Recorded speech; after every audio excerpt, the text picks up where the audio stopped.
যাব রোজার পাশে গিয়ে আমি দেখিব নলবরে ওরে রোজার পাশে গিয়ে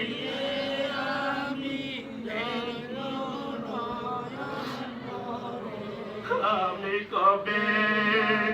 যাব রোজার কিনারে আমি কবে যাব রোজার যে গিয়েছে একবার বাবা